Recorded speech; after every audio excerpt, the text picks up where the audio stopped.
This is the theBreaker.news podcast for the week of May 15th, 2022. I'm Bob Mackin, publisher of theBreaker.news and host of the theBreaker.news podcast. Welcome to edition number 238. The Breaker is your source for news, opinion, and analysis about British Columbia issues, institutions, and influencers.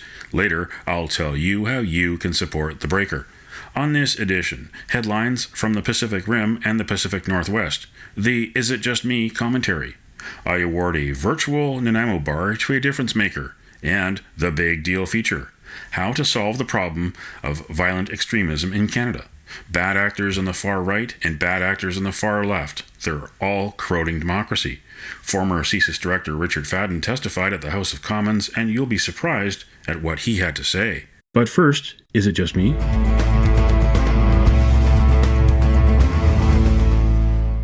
Is it just me, or does the new Royal BC Museum have the potential to be John Horgan's version of Glenn Clark's Fast Ferries? On Friday the 13th, May 13th, Horgan announced his signature megaproject, the $789 million rebuild of the provincial museum across the street from the legislature. The new museum will open in 2030 and is promised to be more Indigenous and more seismically safe. The Fast Ferries failure of the 1990s was the legacy of the NDP under Glenn Clark, 3 poorly engineered vessels that more than doubled in cost to almost $500 million. They were eventually sold to the United Arab Emirates. Could the Mega Project Museum be the next mega NDP scandal? The museum project is happening at a time when there are still too many Indigenous people living in poverty without housing around BC. It also happens when there is a shortage of construction workers in BC and rising costs of everything. It's doubtful that Horgan will be in office by 2030. Speculation is rife that he will retire before the 2024 election, so it'll be up to someone else to deal with the inevitable cost overruns. What do you think? Email Bob at theBreaker.news.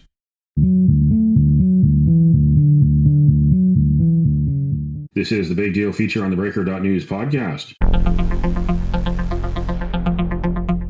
The House of Commons Public Safety and National Security Committee is studying the rise of ideologically motivated violent extremism in Canada. Ideologically motivated violent extremism is also known as IMVE or IMV. It's related to religiously or politically motivated violent extremism. And together they're national security threats that are identified by Canada's intelligence agencies. Incidents range from racism to anti-government violence, fed by online radicalization, conspiracy theories, and foreign meddling. It's on the far left and it's on the far right, and it's been amplified by the pandemic. The committee met May 12th, and one of the witnesses was Richard Fadden, the former director of the Canadian Security and Intelligence Service from 2009 to 2013. More than a decade ago, Richard Fadden famously warned Canadians that China and Russia were actively meddling in Canadian politics. Here is his presentation to the committee, including ideas to solve the rise of violent extremism. MV has been around for a while. Indeed, it was on our radar, although not with the priority it has today when I was at CSIS. The difference is that then there were far fewer people involved. In some ways, it was less intense, and it was less organized and less coordinated. To state the obvious, the better organization and coordination today are because of the Internet and its various manifestations. Also, those involved with MV clearly feel much more intensely about their concerns than was the case, I think, a couple of decades ago. This last point, the growth in intensity over the years, is the case in part because no one has really tried to get at the root of the causes of the dissatisfaction, which is the base of MV. I know that your order of reference does not specifically direct you to examine the causes of MV, but I would urge you not to ignore that aspect of the problem. Whatever preventative and legal measures are necessary to deal with the violence, I'm convinced that alone they will not be enough to stamp it out. Even if we succeed in doing so, it will not be the end of MV because, like most national security issues, it is not purely domestic in nature.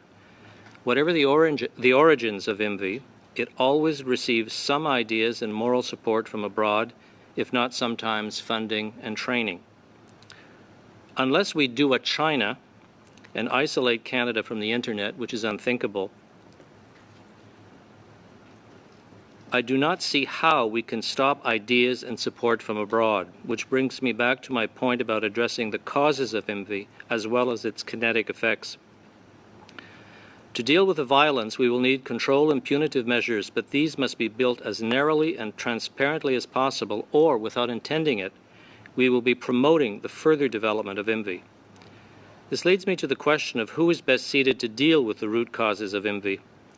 While they may have a role, in my view at any rate, it is certainly not CSIS or the RCMP or police more generally. Provinces, cities, and civil society will have to be involved. Perhaps the federal role should be developing a framework, coordinating, and perhaps providing some funding. So in summary, envy has been with us for a while and has deep roots. It goes to the effectiveness of our democracy. Violence is not acceptable, even if we must accept extreme views. Dealing with envy's root causes is an integral part of dealing with the problem, and this must involve more than the police and security agencies. Control and punitive measures are certainly necessary to suppress violence, but they must be narrowly targeted, lest we make things worse. A question from Manitoba Conservative MP Raquel Dancho. Can you just give the committee in perhaps a minute or less just a few overviews of what you believe to be some of the causes? What drives people to extremism in this regard? Thank you. I think fundamentally what drives people to this sort of thing is the sense that they are not being listened to. I mean, fundamentally, they come to the conclusion that the political structures that we have at various levels are ignoring them. We find their views sometimes distasteful, and they are driven over time to what we would call acts of desperation. But I think fundamentally our democratic institutions have not adapted to dealing effectively with people who have views that fall outside of the mainstream. And that is infuriating, and it drives people, I think, to violence. Would you say that if the Prime Minister of the country obviously said, certain people have fringe, unacceptable views, he's called people misogynistic, do you think that that fuels any of that? I don't think that attacking views is helpful by anybody, not by you, not by me, not by the Prime Minister. You can disagree with them. That's a different issue, but I think the Prime Minister went a little bit beyond that, and I don't think it was helpful. And it's the sort of thing that reinforces the sense that they're not being listened to. I actually disagree with most of the views that were being expressed in that general context, but that's neither here nor there. We need to find some means of dialoguing.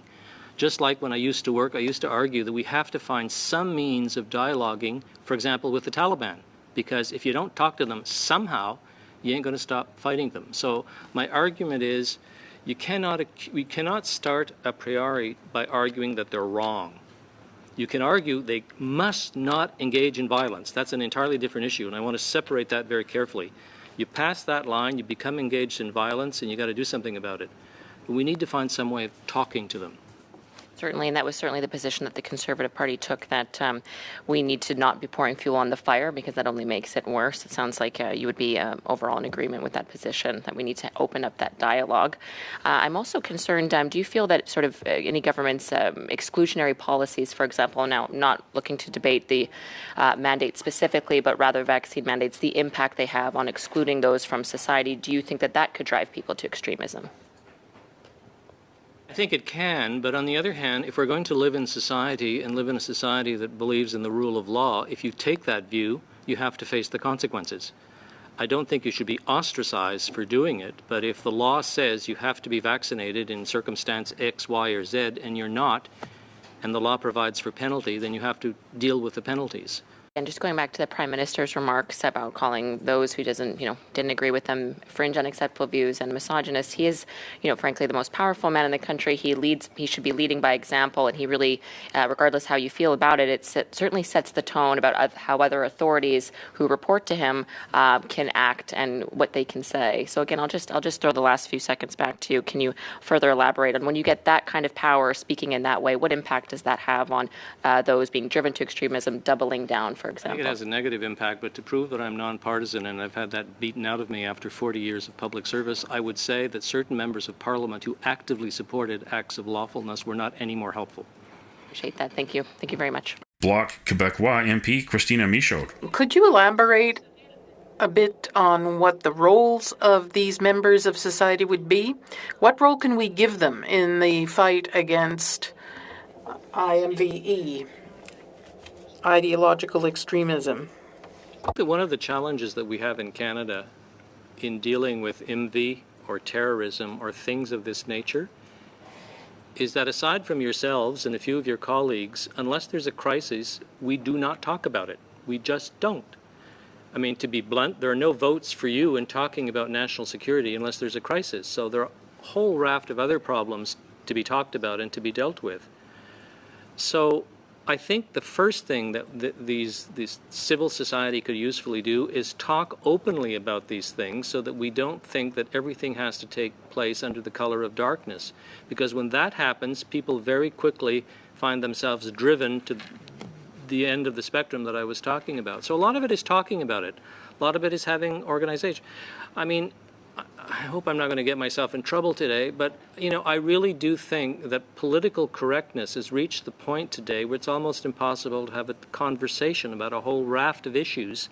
And if you're frustrated with government and with society to begin with, this is not helpful. So simply organizing and, if necessary, funding dialogue and conversation that could eventually work their way up to you and your colleagues with suggestions for change would be where I would start. BC NDP MP Alistair McGregor. So there's a responsibility for our political leaders to not set an example that is encouraging that type of behavior.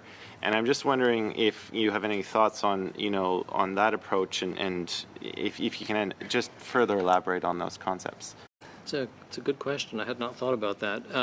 It seems to me that it goes back to some degree, though, to what I was saying a moment ago, which is that, broadly speaking, these national security or serious crime issues are not things that we want to talk about, period, in this country. We just don't talk about them. You know, I supported ministers over the years, and they would do virtually anything to avoid having to deal with the national security issue because there's no win. You can't win in national security. It's just not possible. You're irritating somebody somewhere.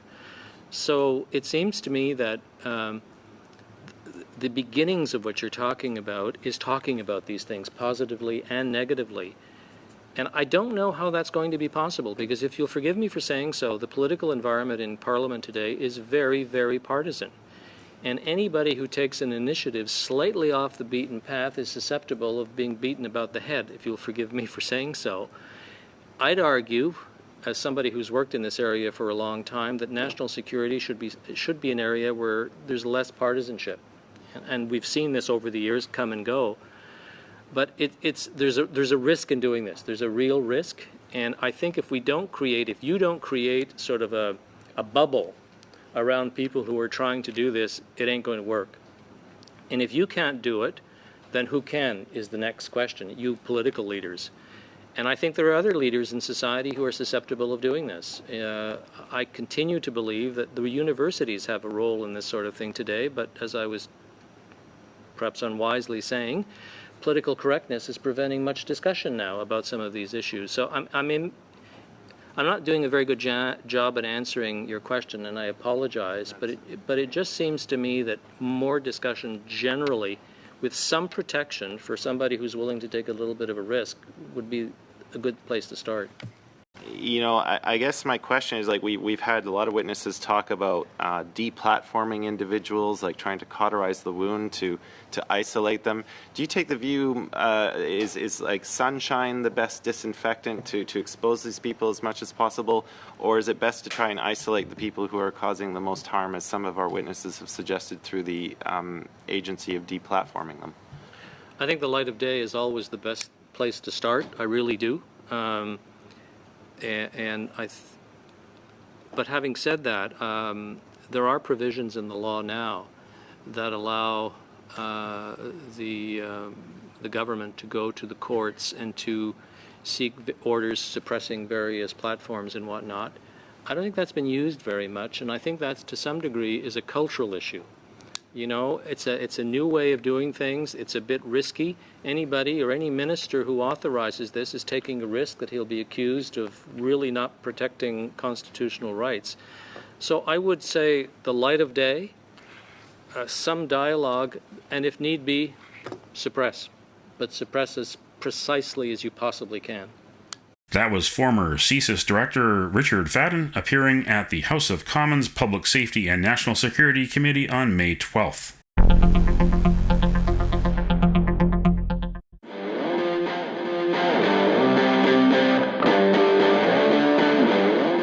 Now it's time on the Breaker.news podcast for Around the Rim. We look at news headlines around the Pacific Rim. In the Manila Times, business groups back BBM government. Two of the Philippines' most powerful business groups are willing to work with President-elect Ferdinand Bongbong Marcos Jr.'s administration in sustaining economic targets that will speed up the country's recovery. Bongbong is the son of the corrupt ex-dictator Ferdinand Marcos and Imelda Marcos, the first lady who bought 3,000 pairs of shoes. In the Taiwan news, Taiwan to start fourth COVID vaccine doses next week. The Central Epidemic Command Center announced the fourth dose of the vaccine will be made available as soon as next week, beginning with people 65 and older. The fourth dose is recommended 5 months after the third dose. The second booster can consist of a half dose of Moderna, a full dose of the Pfizer-BioNTech vaccine, or a full dose of a protein subunit vaccine such as Medigen or Novavax. In the Sydney Morning Herald, meet the anti-communist activist behind the Kim Jong-un stunt. Drew Pavlou, 22, is running for the Senate in Queensland under his Drew Pavlou Democratic Alliance to challenge the Communist Party of China and any Australians who do not denounce its reign. In Melbourne on Friday, a Kim Jong-un impersonator crashed the campaign of Prime Minister Scott Morrison, declaring Liberal MP Gladys Liu was supporting the Communist Party. Pavlou was assaulted by Chinese nationalists at Queensland University in 2019. Last week, he was arrested for carrying signs that said, "Fuck Xi Jinping." That's Around the Rim on this edition of the Breaker.news podcast.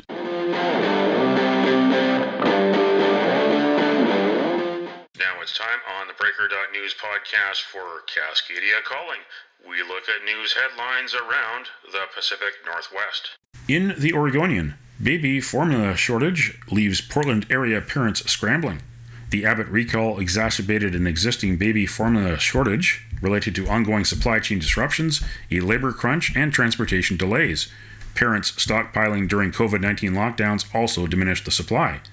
Some stores are limiting purchases to just 4 12-ounce containers each day. Mother and Child Education Center in Portland said the shortage especially affects low-income parents and caregivers. In the Seattle Times, Amtrak Cascades from Seattle to Vancouver, BC postponed another half year. Transportation officials in Washington state hope the trains would roll again by summer or even late spring. Amtrak doesn't have enough conductors, mechanics, and onboard service staff yet to operate the trains. Almost 300,000 people a year rode the service before the pandemic. Washington state lawmakers this year approved $150 million to study and plan high-speed rail between British Columbia, Washington, and Oregon, but such a vision is estimated to require at least $42 billion and decades to construct. In the Victoria Times Colonist, BC Ferries hires 500 to help prevent sailing cancellations. A global shortage of trained mariners is making it difficult to fill empty positions, as well as COVID-19. These days, BC Ferries is dealing with about 11% of its workers off at one time, up from a typical 4%. About 2/3 of the new hires are entry-level seasonal workers. With the new hires, BC Ferries has approximately 5,400 employees. That's Cascadia Calling on this edition of the Breaker.news podcast. And it don't matter what color you are, 'cause love will conquer hate, so you won't stand alone. You won't stand alone. The virtual Nanaimo Bar, brought to you by Spruce Hill Contracting. Every week we end the Breaker.news podcast on a tasty note by awarding the goodness of a virtual Nanaimo bar to people making a difference. A virtual version of the province's favorite dessert bar goes this week to Canadian athletes taking a stand against abuse and corruption in Canadian sport. Bobsleigh Canada skeleton athletes demanded change at the top after a disappointing Beijing Olympics. Now gymnasts. A class action lawsuit was filed in BC last week by Amelia Klein, a former gymnast who is now a lawyer. The catalyst for Canadian athlete activism? former Whitecap Kira McCormick, who blew the whistle in 2019 on former coach Bob Berarda, who is now facing jail time.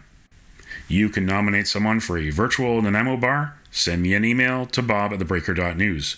Spruce Hill Contracting, custom homes and renovations. Find more information at sprucehill.ca.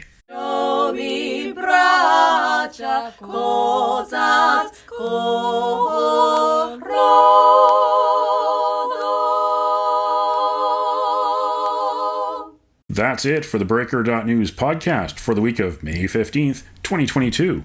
I'm Bob Mackin. Thanks for joining me. Did you know that on the 15th of May in 1919, the Winnipeg General Strike started? It lasted 6 weeks, and it inspired similar protests across the country, including in Victoria. It also led to Canada's labour movement. Now you know. Send me your feedback. Send me your story ideas to bob@theBreaker.news. Bookmark theBreaker.news. You can also find us at theBreaker.ca. Sign up for the email newsletter and get updates to your inbox.